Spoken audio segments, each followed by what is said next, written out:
많은 세리들과 죄인들이 말씀을 들으려고 예수님께 가까이 나왔습니다. 바리새파 사람들과 율법학자들이 수군거리기 시작했습니다. 이 사람이 죄인들을 받아들이고 함께 먹기까지 한다. 세리와 죄인들이 멀찍이서 설교만 듣고 가는 게 아니라 예수님과 함께 식사를 했던 것 같습니다. 예수님은 세리를 받아주고 음식을 함께 먹었습니다. 바리새인들이 수군거렸다라고 나오는데요, 불평하면서 투덜거렸다라는 뜻이에요. 바리새인들은 예수님께서 세리와 죄인들과 함께 밥을 먹는 것이 못마땅해 보였습니다. 왜 예수님께서 세리들과 밥을 먹는데 바리새인들이 불평을 했을까요? 밥은 예수님이 먹고 있어요. 근데 불평은 바리새인들이 하고 있다는 거죠. 유대인들은 인생의 가치를 공유하는 친구나 가족이나 동지와 함께 식사를 합니다. 그 식사 자리에 참석하는 사람들은 너는 나와 똑같은 사람이야. 동등한 명예를 가지고 있어. 너와 나는 사회에서 같은 레벨이야 라고 공유하는 사람들만 같이 식사 자리에 앉아서 밥을 먹습니다. 가난하고 불쌍한 사람들에게 음식을 나눠주기는 해요. 하지만 밥은 같이 먹지 않습니다. 이 바리새인들이라는 사람들은요, 하나님 말씀을 연구하고 가르치는 선생들이었습니다. 바리새인들은 율법을 소중하게 여기고 하나님 나라를 세워야겠다라는 열정을 가지고 있는 사람들이었어요. 그래서 율법을 철저하게 지키는 거룩한 사람들과 관계를 가지려고 했습니다.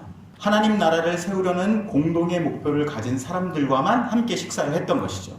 오늘 비유 앞서 이전에 바리새인 지도자가 예수님을 식사 자리에 초대를 하죠. 바리새인들은 예수님을 자신들과 동급의 율법 선생으로 인정한 것입니다. 아, 예수님 저분 정말 뛰어나신 분이니까 저분과 함께 관계를 맺어야겠다라고 해서 식사 자리에 초대한 것이죠. 선생님께서 가르치시는 말씀에 관심이 있습니다. 배우고 싶습니다.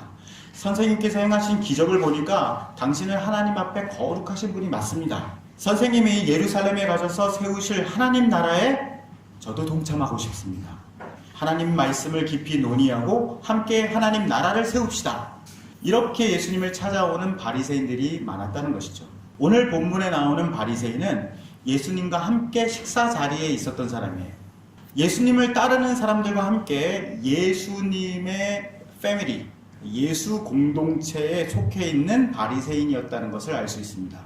예수님께서 세리를 영접하고 함께 식사를 하셨어요. 이건 어떤 의미일까요?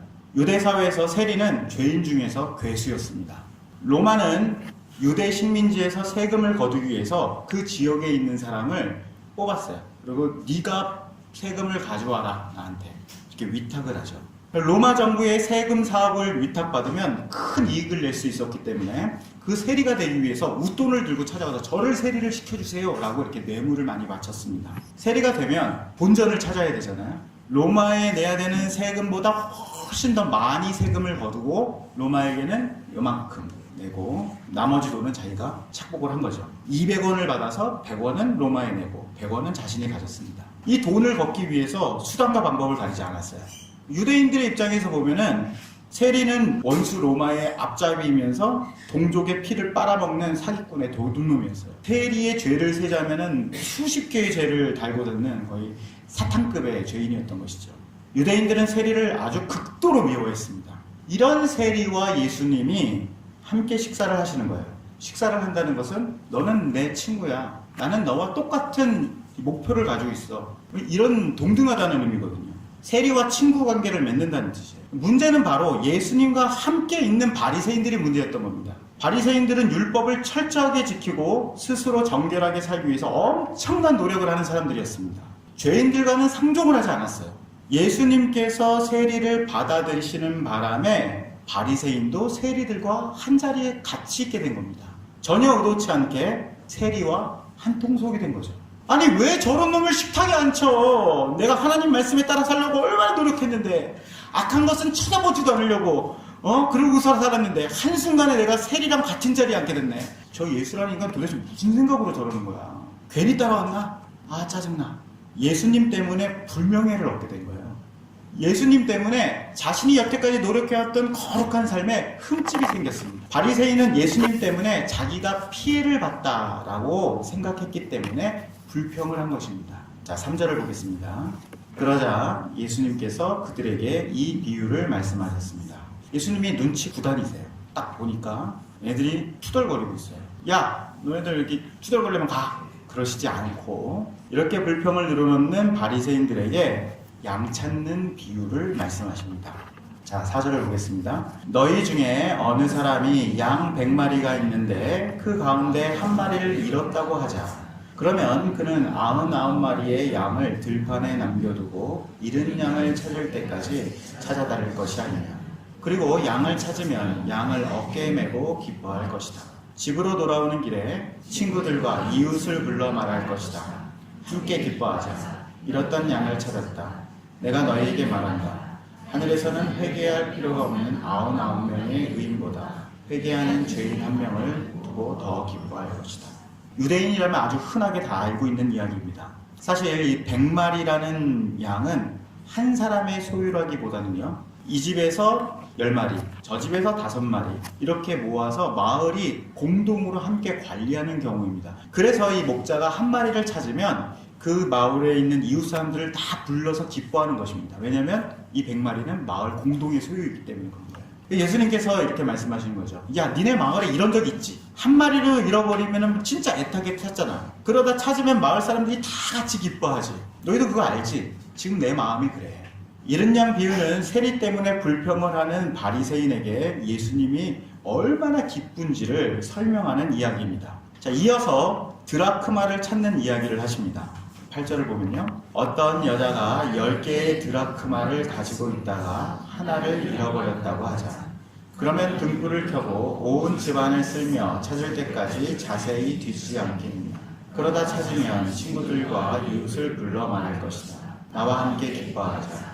잃었던 드라크마를 찾았다. 내가 너희에게 말한다. 이처럼 회개하는 죄인 한 사람을 두고 하나님의 천사들이 크게 기뻐할 것이다. 이 드라크마라는 것은요, 로마 시대의 동전입니다. 한 드라크마는 일용직 노동자의 하루 품삯 정도 된다고 해요. 당시 여자들은요, 이 드라크마 10개를 묶어가지고 머리띠에 매는 장신구로 사용을 했다고 합니다. 우리나라와 중국에도 동전 5개를 엮어가지고 복을 불러오고 애군을 맞는 오제전이라는 장식이 있어요. 이런 거 보신 적 있나요? 어느 민족이나 다 비슷한 이런 풍습을 가지고 있는 것 같아요. 옆에 있는 여자 그림을 보면 머리에 이렇게 잘 보이시는지 모르겠는데 머리에 이렇게 띠가 있죠? 저렇게 동전을 엮어가지고 머리띠를 만들었는데 여기 이빨이 하나 빠진 거예요. 예수님 시대에는 드라크마 10개를 묶어서 이렇게 여자들끼리 서로 선물을 주고받기도 했고요. 커플 반지처럼 남자가 여자에게 사랑의 증표로 이렇게 장신구를 선물하기도 했습니다. 10개가 한 세트, 이 10개 세트가 있어야지 의미가 있는 겁니다. 그런데 한 개가 빠져서 없어진 거예요. 9개는 남아있잖아. 뭐 한 개 정도 없어도 되지. 이런 숫자의 문제가 아닌 겁니다. 온 집안을 뒤져서 찾습니다. 너무너무 기쁘죠. 너무너무 기뻐서 친구들을 다 불러 모읍니다. 아, 나 이거 잊어버렸었는데 다시 찾았어. 요거 동전 하나 하면 한 5만 원 정도 된다고 치는데요. 친구들한테 너무 기뻐가지고, 야, 내가 한떡 쏜다. 오늘 너무 기뻐. 그래가지고 커피 한 잔 샀는데 커피값이 5만 원이 나왔어요. 예수님이 이렇게 말씀하시는 중. 너희도 이런 적 있지? 한 개를 찾으면 이 9개도 의미를 찾게 되는 거야. 너희처럼 올바른 사람이 많으니까 죄인 한두 명은 없어도 될까? 죄인 한 명이 하나님 나라에는 큰 의미가 있어. 동전 9개와 동전 1개. 이런 숫자의 문제가 아니란다. 드라크마를 찾는 비유는 죄인을 받아줬다고 불평하는 바리새인에게 하나님 나라에서 지금 이 사건이 어떤 의미가 있는지를 설명하는 이야기입니다. 10 드라크마를 주고받은 적이 있는 유대인들은 예수님의 설명을 이해했을 것입니다. 자, 예수님께서 세 번째 비유를 말씀하시죠. 우리가 아주 잘 알고 있는 탕자의 비유입니다. 11절을 보겠습니다. 예수님께서 말씀하셨습니다. 어떤 사람에게 2 아들이 있었다. 그런데 작은 아들이 아버지에게 말했다. 아버지, 제가 맡을 몫의 재산을 주십시오. 그러자 아버지는 재산을 2 아들에게 나누어 주었다. 며칠 뒤에 작은 아들은 모든 재산을 모아서 먼 마을로 떠나버렸다. 거기서 그는 방탕한 생활을 하다가 재산을 다 날려버렸다. 부유한 아버지가 있었습니다. 그 아버지가 아들들에게 유산을 정해줬어요. 자, 너희들이 이제는 다 컸고 나는 점점 늙어가니까 내가 건강할 때에 미리 유산을 정해주겠다. 첫째, 너는 강변에 있는 밀밭과 산 밑에 있는 과수원을 가져라. 둘째에게는 포도원을 맡기겠다. 이제부터 그 땅은 너희가 앞으로 받을 몫이니까 열심히 경작을 해봐라. 아버지가 진짜로 유산을 물려준 건 아니에요. 아들들이 앞으로 자기가 받을 땅이 무엇인지를 알고 이 땅은 이런 특성을 가지고 있구나. 그러니까 이렇게 일을 해야지, 이렇게 해야지 열매를 많이 맺을 수 있겠구나 라고 이렇게 수습 기간을 준 거죠. 아들들이 아버지에게 땅을 받아서 열심히 일을 합니다. 그리고 큰 수확을 얻습니다. 그렇다고 해서 그거를 아들들이 다 갖는 게 아니에요. 결국은 아버지한테 다 돌려드려야죠. 아버지가 돌아가시기 전까지 이 수확을 자기가 갖는다든가 아니면 땅을 처분할 수가 없습니다. 오늘 비유에서는 이 둘째 놈이요, 아버지가 돌아가시지도 않는데 포도원을 완전히 넘겨주세요, 이런 겁니다. 어차피 아버지가 저한테 주시기로 했잖아요. 그러니까 지금 주세요. 지금 제가 진짜 잘할 수 있습니다 라고 요구를 하죠. 그런데 아버지에게 포도원을 받자마자 재빠르게 현금화해서 가족을 떠나버렸습니다. 유대 사회는 모든 가족들이 다 모여 사는 대가족 사회거든요. 그런데 이 유대 사회에서 작은 아들이 하는 행동은 가족과 연을 끊는다는 뜻이에요. 그리고 아버지를 욕보인다는 뜻입니다. 아주 배은망덕한 짓이죠. 아마도 유대인들이 이 이야기를 들으면서 그런 호로 자식은 그냥 당장 돌로 쳐주게 된다, 분노했을 것입니다. 결국 작은 아들은 재산을 다 날려버렸습니다. 객지에서 돈이 떨어졌으니 작은 아들은 아주 개고생을 하죠. 그리고서 집으로 기어 들어왔어요. 21절을 보면 아들이 아버지에게 말하였다. 아버지, 저는 하나님과 아버지 앞에 죄를 지었습니다. 저는 아버지의 아들이라고 불릴 자격이 없습니다. 아버지한테 넙죽 엎드려가지고 잘못했어요 이럽니다. 아버지와 연을 끊고서 떠났으니까 염치가 없어서 더 이상 아들 취급도 못 받겠습니다 라고 이야기를 합니다. 자, 22절을 보면요, 그러나 아버지는 종들에게 말했다. 서둘러 가장 좋은 옷을 가져와서 아들에게 입혀라. 또 손가락에 반지를 끼워주고 밭에 신발을 신겨라. 그리고 살찐 송아지를 끌고 와서 잡아라. 우리가 함께 먹고 즐기자. 내 아들이 죽었다가 다시 살아났고 잃어버렸다가 다시 찾았다. 그래서 그들은 함께 즐기기 시작하였다. 아버지가 아들에게 좋은 옷을 입혔다는 것은 아들의 신분을 회복시켜준다는 뜻입니다. 아들이 잘못한 것보다 아버지의 사랑이 더 컸던 것이죠. 아버지는 작은 아들이 죽었다가 다시 살아났고 잃었다가 다시 찾았다라고 하면서 즐거워합니다. 문제는 큰아들이에요. 28절을 보면요, 큰아들은 화가 나서 집으로 들어가려고 하지 않았다. 그의 아버지가 밖으로 나와서 큰아들을 달랬다. 큰아들은 아버지에게 말했다. 보십시오. 저는 수년 동안 아버지를 섬겨왔습니다. 그리고 한 번도 아버지의 명을 어기지 않았습니다. 그런데 아버지께서는 한 번도 저를 위해서 친구들과 즐기라고 염소 새끼 한 마리도 주신 일이 없었습니다. 그런데 창녀들과 함께 아버지의 재산을 다 써버린 아이들이 집에 돌아오니까 아버지께서는 그를 위해 살찐 송아지를 잡으셨습니다. 큰아들이 지금 누구에게 화를 내고 있습니까? 아버지에게 화를 내고 있어요. 저 둘째 놈이 망나니 짓을 하는 동안에 제가 한 번도 말씀을 드린 적이 없어요. 저놈이 재산을 탕진하는 동안 저는 한 번도 아버지의 재산에 손해를 끼친 적도 없습니다. 제가 가지고 있는 거 아버지가 다 드렸죠. 그런데 아무 보상도 없었어요. 저런 망나니 새끼를 받아주면서 제가 수년 동안 아버지를 섬기고 순종한 것은 뭡니까? 아버지 저한테 이러실 수 있는 거예요?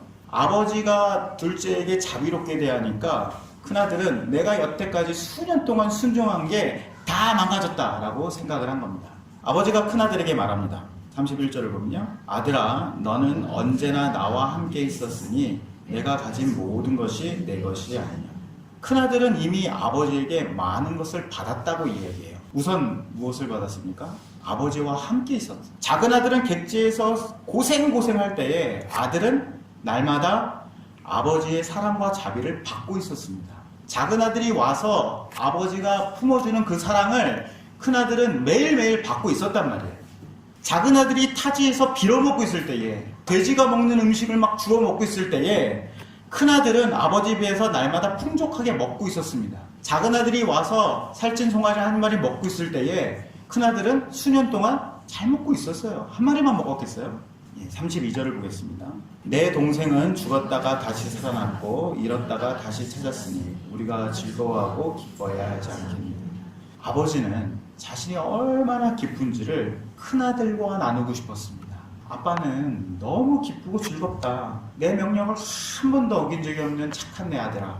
내 말뿐만 아니라 내 마음도 알아줬으면 좋겠다. 다른 사람이 아니라 내 동생이 죽었다가 살아 돌아온 거야. 우리가 함께 즐거워하고 가서 기뻐하자. 아버지는 큰아들을 나무라지 않습니다. 오히려 자기 말을 잘 듣는 아들에게 아버지의 마음을 자상하게 설명합니다. 아버지는 아들이 아비의 심정이 무엇인지를 알아주기를 바랐던 것이죠. 이렇게 잃었다가 다시 찾는 세 가지 비유가 끝나게 됩니다. 예수님께서 이 비유를 누구에게 말씀하셨나요? 하나님 말씀을 지키기 위해서 매일같이 열심히 노력하는 바리새인에게 말씀하셨습니다. 바리새인들은 율법을 다 지켰어요. 한 번도 하나님을 떠난 적이 없습니다. 언제나 성실하게 예배를 드리고 금식을 하고 구제를 하고 죄를 멀리했습니다. 바리새인에게 율법을 지키는 열심이 있었지만 하나님의 마음을 아는 것은 없었어요. 자기의 독생자 아들을 세상에 보내셔서 십자가에 죽이시고 살리시는 하나님 아버지가 어떤 분이신지를 몰랐다는 겁니다. 아니, 예수님께서 죄인을 용납하고 받아들이시는 것이 도대체 왜 그러는지 이해를 할 수가 없었던 거죠. 오히려 예수님께서 쓸데없이 자비를 베푸시니까 내가 손해를 보는구나 라고 생각하면서 분노를 합니다. 예수님은 잃었다가 다시 찾는 비유를 통해서 바리새인에게 정말 하나님은 어떤 분이신지, 하나님께서 진짜 원하시는 것은 무엇인지를 가르쳐 주시려고 한 것이죠. 호세아서 4장 6절을 보면요, 내가 바라는 것은 제사가 아니라 진실한 사랑이며 태워드리는 제사가 아니라 하나님을 아는 지식이다. 사람들은요, 하나님의 말씀이 있다라고 하면 그 말씀을 지키느냐 어기느냐 여기에 집중을 해요. 하나님께서 율법을 지키기를 원하신다라고 생각합니다. 하나님께서 십계명을 주시죠. 그러면 그 십계명을 주신 이유는 이것을 어기지 말고 죄를 짓지 말고 거룩하게 살아라 라고 이해를 합니다. 그런데 하나님께서는 율법을 지키라고 주신 것이 아닙니다. 율법을 통해서 하나님이 어떤 분인지를 알라라고 주신 거예요. 율법을 가지고 정말 하나님이 어떤 분이다 라는 것을 알고 그분을 사랑하기를 바라시기 때문에 율법을 주신 겁니다. 이것이 율법을 주신 참된 목적입니다. 그런데 많은 사람들이 하나님의 말씀을 안다고 하면서 하나님의 마음은 몰라요. 살아계신 하나님의 말씀을 지킨다고 하면서도 하나님께서는 무엇을 즐거워하시는지, 어떤 일에 기뻐하시는지에 관심이 없습니다. 하나님 말씀을 지키면 복을 받고 어기면 벌을 받는다 라고 하는 이 틀에 갇혀 있어요. 그래서 다른 사람을 보면 저 사람은 말씀을 어기는 사람인가 지키는 사람인가 라는 관점에서 보게 되는 것이죠. 다른 생각을 못해요. 모든 말씀의 핵심은 무엇입니까? 하나님을 사랑하고 이웃을 사랑하는 것이죠. 아무리 성경에 적힌 계명을 철저하게 지켰다고 하더라도 하나님을 알지 못하면 그것이 죄가 되는 것입니다. 이웃을 사랑하지 못하면 하나님 말씀을 어긴 거예요. 세리는 율법을 어긴 죄인이지만 바리새인은 율법을 지킨 죄인입니다. 결국 율법을 하는 의인이 될 수가 없는 것이죠. 하나님을 사랑하고 이웃을 사랑하는 사람만이 바리새인의 의보다 훨씬 나은 의를 가질 수 있는 거예요. 예수님께서 나중에 우리를 판단하실 때에 너희가 정말 하나님의 말씀을 잘 지켰느냐 안 지켰느냐, 율법을 어겼느냐 안 어겼느냐, 이걸 가지고 판단하지 않으십니다. 원래 예수님의 관심은 그런 게 아니에요. 예수님의 관심은 우리가 율법을 가지고 하나님을 아는가, 하나님의 마음을 아는가, 여기에 문제를 가지고 계십니다. 그러면 율법을 안 지켜도 되나요?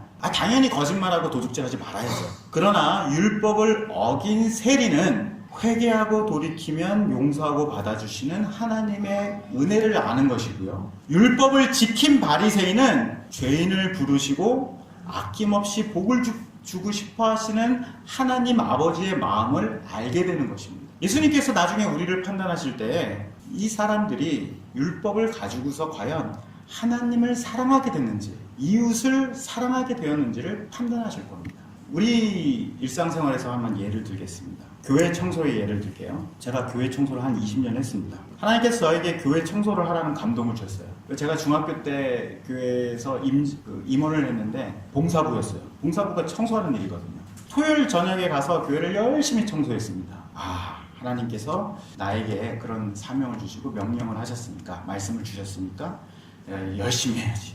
내가 예배당을 이렇게 깨끗하게 만들어놨으니까 하나님께서 기뻐하시겠지 라고 열심히 청소를 합니다. 그런데 주일 아침에 와서 보니까 학생들이 과자를 밟고 다니고, 어떤 아저씨가 신발에 진흙을 묻혀가지고 바닥이 엉망진창이 되고, 또 어떤 여집사님은 기도를 하다가 막 눈물 콧물 막 흘려가지고 휴지를 닦았는데 그걸 바닥에 버리고 그냥 갔어요. 하나님 명령에 따라서 열심히 청소를 했는데, 이 예의도 모르고 상식도 없는 인간들 때문에 나의 청소가 도루묵이 되어버렸습니다. 더 열받는 거는 그 예배당을 더럽힌 인간들이 하나님께 은혜를 받았어요, 하나님께서 나를 사랑하세요 라고 뻔뻔하게 이야기를 하는 거죠. 야, 하나님 은혜를 말하기 전에 공공질서나 지켜라. 막 이렇게 얘기하고 싶어요. 치우는 사람은 따로 있고 저지른 사람 따로 있고 도대체 왜 내가 쓸데없이 교회 청소를 계속 해야 되나니 회의감이 듭니다. 하나님께서 정말 원하시는 것은 예배당을 깨끗하게 청소하는 것. 이게 아주 흠도 없는 깨끗한 예배당을 원하시는 걸까요? 아니죠.